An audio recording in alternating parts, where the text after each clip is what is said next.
Hey guys, S82 back at you with a brand new video. And on today's video, we are celebrating Black history in comics. More specifically, a series titled Golden Legacy from the 60s and 70s.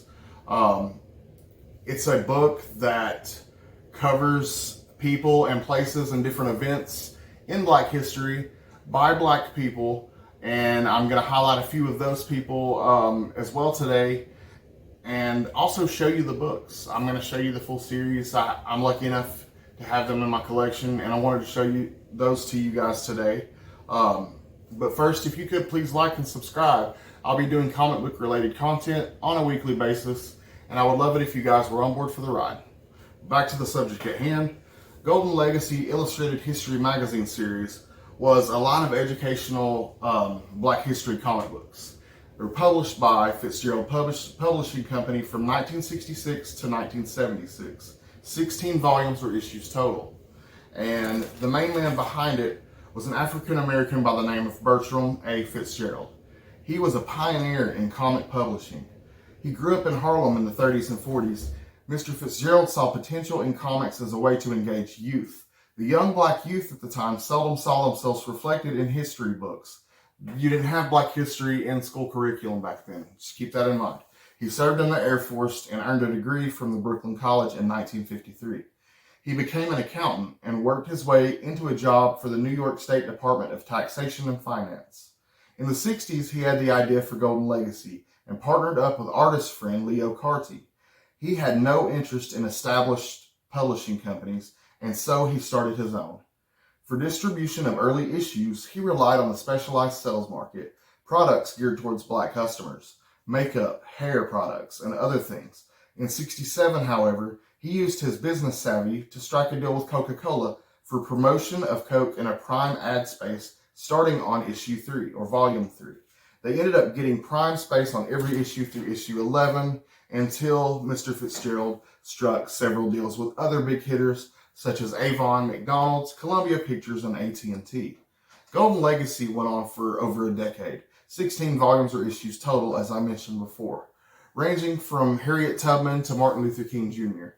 In the 70s and 80s, Black history finally began being included in school curriculum, and schools began buying full sets of these Golden Legacy books. So it was a great thing for Mr. Fitzgerald. In '83, however, he became involved in a 5-year court battle. Another publisher swindled Fitzgerald's printer into thinking he had bought Fitzgerald's business. So believing such, the printer gave the original plates and negatives to the man. That man began printing Golden Legacy with his name, Bill R. Baylor, attached on the bottom of the comic. Fitzgerald sued for copyright infringement and won. But during these 5 years, his health declined. He suffered 2 heart attacks.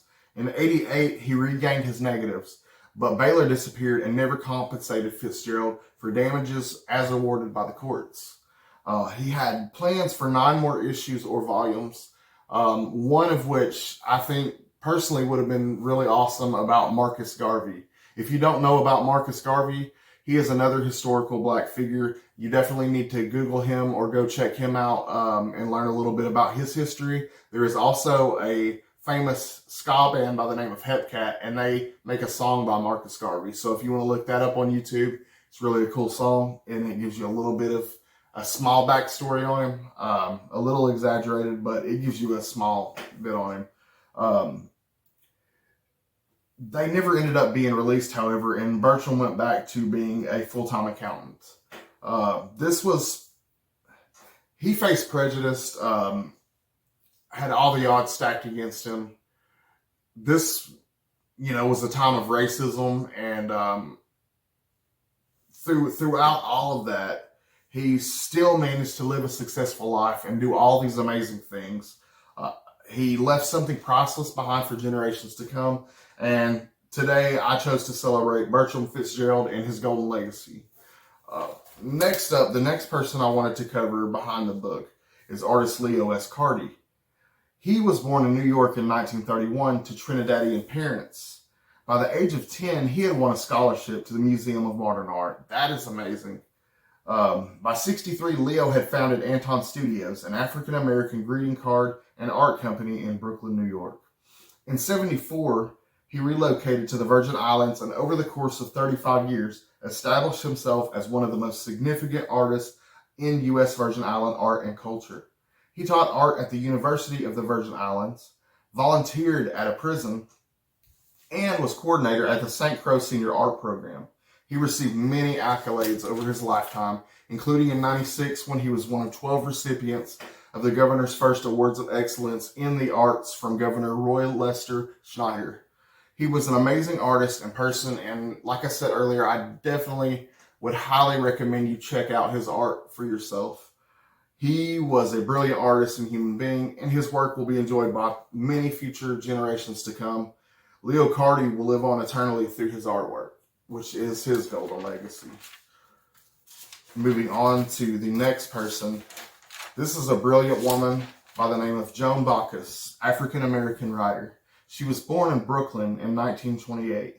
She attended Bishop McDonald Memorial High School and received a scholarship to the art school in Manhattan. She was also a Revson Fellow at Columbia University and received an honorary doctorate from the Bank Street College of Education. She graduated from Empire State College and worked as a commercial artist, including as an art director for McGraw-Hill. She drew covers for Crisis, a publication of the National Association for the Advancement of Colored People. In '66, she connected with Bertram Fitzgerald. She got the opportunity to write and pencil the issues about Harriet Tubman, Matthew Henson, and Joseph Sink. She became a founding member of the Weeksville Society and served as president from '72 to '74. They were founded to preserve Weeksville, a historical black settlement in New York that had begun in the 1830s. Escaped slaves and free blacks would buy property there. They formed a whole community. Due to her efforts, Weeksville was given landmark status and was listed on the National Registry of Historic Places. She further raised funds for restoration efforts. This woman literally donated all her personal savings. In '05, the houses of Weeksville were opened to the public after a $3 million renovation. She received many awards, including the Louis DuPont Crown and Shield Award. In '99, she retired and continued promoting Weeksville. Her golden legacy will live on through the comics and through Weeksville for many, many generations to come. Those were a few of the people I wanted to highlight behind the book. So I've told you a little about the book. I've told you a little about the people behind it. Now we're going to see the actual books for themselves. I would butcher this name if I tried to say it, and I don't want to disrespect them like that. So I'm just going to show you Volume 1. And like I said, it's Black History Month. I would highly suggest you looking some of these people up if you don't know who they are and learning a little bit about them. This is the saga of Harriet Tubman, the Moses of her people. That's issue 2. Issue 3 is Crispus Attucks and the Minutemen. Issue 4, The Life of Benjamin Banneker. Volume 5 is The Life of Matthew Henson. Volume 6, Alexander Dumas and Family. The inner artwork in these books are really cool. Also, I just thought I'd mention that. Volume 7 is Frederick Douglass, Part 1.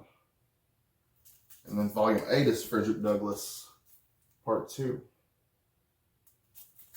Then we have Volume 9, The Life of Robert Smalls. Volume 10 is Joseph Sink and the Amistad Mutiny. And I apologize if I mispronounce any of these. Volume 11, Men of Action, White, Wilkins, and Marshall. Volume 12, Black Cowboys. Volume 13, The Life of Martin Luther King Jr. And growing up here in Tennessee, as a Tennessean, you learn a lot about Martin Luther King Jr. and Dolly Parton. Volume 14 is The Life of Alexander Pushkin. Volume 15, Ancient African Kingdoms. And Volume 16, wrapping it up, we have The Black Inventors, Latimer and Woods. And I hope that you guys enjoyed this video. My hopes, or maybe you learned something from this video.